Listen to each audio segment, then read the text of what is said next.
नई कला नूतन रचनाएं, नई सूझ नूतन साधन, नए भाव नूतन उमंग से वीर बने रहते नूतन। नमस्कार, जय श्री राम साथियों। ज्योतिष के इस मंच पर मैं पंडित आशीष वत्स लखनऊ से उपस्थित हूं। आप सभी प्रबुद्ध दर्शकों के समक्ष तुला राशि के जातकों का राशिफल 2024 लेकर के। वर्षफल 2024 तुला राशि के जातकों के लिए कैसा रहेगा, इस वर्ष को अपने अनुकूल बनाने के लिए क्या कुछ आप आवश्यक उपाय कर सकते हैं। इसके साथ साथ दर्शकों, आपके जीवन के विभिन्न पहलुओं पर इस वर्ष क्या प्रभाव पड़ेगा, जैसे कि आपका वैवाहिक जीवन कैसा रहेगा, आपका आर्थिक पक्ष कैसा रहेगा, आपका करियर कैसा रहेगा, आपका व्यापार कैसा रहेगा, वैवाहिक जीवन कैसा रहेगा, हेल्थ आपकी कैसी रहेगी। तो इन सभी विषयों पर प्रकाश डालेंगे। आगे बढ़ने से पहले बता दें कि प्रस्तुत राशिफल आपकी चंद्र राशि व आपकी नाम राशि दोनों पर संयुक्त रूप से आधारित है। प्रिय दर्शकों, यदि आपको अपनी पत्रिका का विश्लेषण कराना है तो लखनऊ में आप हमसे मिल सकते हैं। स्क्रीन के दिए गए नंबरों पर मैसेज करके आप फोन करके जानकारी ले सकते हैं। प्रत्येक माह हमारा दिल्ली आगमन होता है, तो दिल्ली में भी आप हमसे मिल सकते हैं। आगे बढ़ते हैं साथियों, और तुला राशि के जातकों ओवरऑल 2024 कैसा रहेगा, इस पर एक नजर डालते हैं, फिर सेगमेंट वाइज आगे बढ़ेंगे। तो देखिए, साल 2024 तुला राशि के जातकों के लिए कुछ मिले जुले परिणाम लाने वाला सिद्ध होगा, जिसमें जो है ग्रह गोचरीय स्थिति कई तरीके से आपका प्रॉपर सपोर्ट करेगी। तो कुछ मामलों में आपको सक्सेस के लिए थोड़ा सा एक्स्ट्रा एफर्ट लगाना होगा। वर्ष की शुरुआत से लेकर के 30 अप्रैल 2024 तक देवगुरु बृहस्पति आपके 7वें भाव में गोचर करेंगे। इस दौरान विवाहित जातकों के लिए जीवन में कुछ समस्याएं आएंगी। साथ ही साथ व्यापारियों को अच्छा मुनाफा कमाने के अच्छे अवसर मिलेंगे। इस दौरान आपका बिजनेस भी ग्रो करेगा। इस पूरे वर्ष शनिदेव आपकी कुंडली के 5वें भाव में रहेंगे, जिसके चलते विवाहित लोगों को संतान प्राप्ति के योग बन रहे हैं। आपका परिवार पूर्ण होगा। यदि किसी प्रकार की कोई दिक्कत जो है परिवार को आगे बढ़ाने में आ रही थी, तो इस वर्ष खुशियां लेकर के आया है। वहीं मई 2024 से गुरु ग्रह वर्ष के अंत तक आपकी कुंडली के 8वें भाव में गोचर करेंगे। इसके अलावा राहु आपकी पत्रिका के 6ठे भाव से व केतु 12th हाउस से गोचर करेंगे, जिसके चलते आपकी आर्थिक स्थिति अनकंफर्ट आप हो सकते हैं, अस्थिर हो सकती है। आपके पारिवारिक जीवन में भी कुछ अशांति का माहौल पैदा हो सकता है। आपको अपनी प्रॉपर्टी ना चाहते हुए भी सेल करनी पड़ सकती है। व्यापारियों व नौकरी पेशा लोगों को इस दौरान कुछ निराशाजनक परिणाम प्राप्त हो सकते हैं। प्रेम व वैवाहिक जीवन में भी चुनौतियां कुछ बढ़ सकती हैं और मामला ये कोर्ट कचहरी तक जा सकता है। तो इस साल थोड़ा सा संभल कर आपको चलना होगा। बस एक बार क्या करिएगा, अपनी पत्रिका का विश्लेषण जरूर करवा लीजिएगा। प्रत्येक माह हमारा दिल्ली आगमन होता है, तो यदि आप दिल्ली में व्यक्तिगत तौर पर हमसे मिल करके अपनी पत्रिका का विश्लेषण करवाना चाहते हैं तो स्वागत है, आप लोग दिल्ली में भी मिल सकते हैं। आगे बढ़ने से पहले साथियों, 2023 में जिन लोगों ने परामर्श वगैरह लिया था और जिन लोगों की जॉब वगैरह लगी थी, कुछ लोगों का ही नाम मैं यहाँ पर लूँगा और इनको ढेर सारी शुभकामनाएं। सबसे पहले जो है देखिए, यूपीएससी का रिजल्ट आया था और वर्षा जी का चयन यूपीएससी का एग्ज़ाम इन्होंने क्रैक किया था और आईआरएस पोस्ट पर इनको जो है सिलेक्शन मिला, तो ढेर सारी शुभकामनाएं।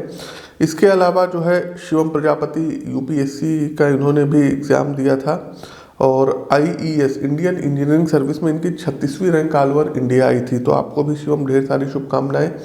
सौरव यादव जी का चयन एसडीएम पद पे हुआ है। उसके अलावा जो है शुभम यादव 13वीं रैंक आई थी यूपीपीसीएस में एसडीएम में, ढेर सारी शुभकामनाएं। भूपेंद्र सिंह जो है बीएसए बने हैं, आपको भी भूपेंद्र ढेर सारी शुभकामनाएं।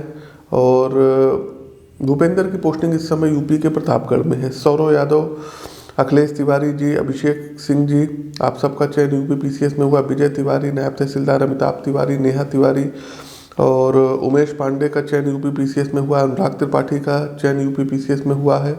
अजेंद्र का चयन जो है समीक्षा अधिकारी में, अमन पाल का चयन समीक्षा अधिकारी में हुआ है। इसके अलावा राहुल यादव का चयन बीपीएससी में हुआ है शिक्षक भर्ती में। प्रियंबदा गुप्ता का भी बीपीएससी में हुआ है।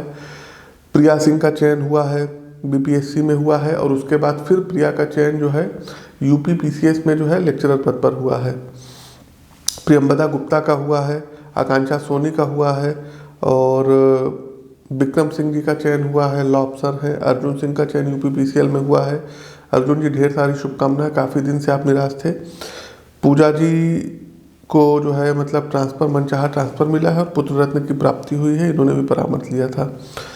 तो ये सब है। आकाश भारद्वाज है और पीयूष प्रकाश है, महेंद्र वर्मा है, हितेन कुमार है, शिवम प्रजापति है, मीनल है, तो तमाम लोग हैं दर्शकों, इन लोगों को ढेर सारी शुभकामनाएं। और अब हम आगे बढ़ते हैं प्रॉपर तुला राशि के जातकों, आगे बढ़ते हैं एजुकेशन राशिफल 2024 क्या कहता है।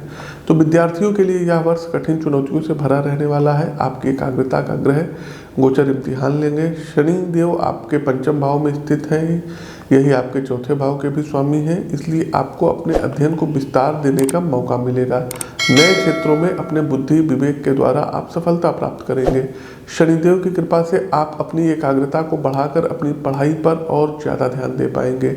आपके लिए जो है मार्च से मई और अगस्त जो है तथा अक्टूबर के महीने ज़्यादा चुनौतीपूर्ण रहेंगे। इस दौरान आपको दृढ़ निश्चय के साथ पढ़ाई पर ध्यान देना होगा, नहीं तो समस्याएं हो सकती हैं। कुछ सामाजिक व्यसन आपको आकर्षित कर सकते हैं, और सामाजिक व्यसन क्या होते हैं ये आपको भली भांति पता है। इनसे आपको बचने की सितारे सलाह दे रहे हैं।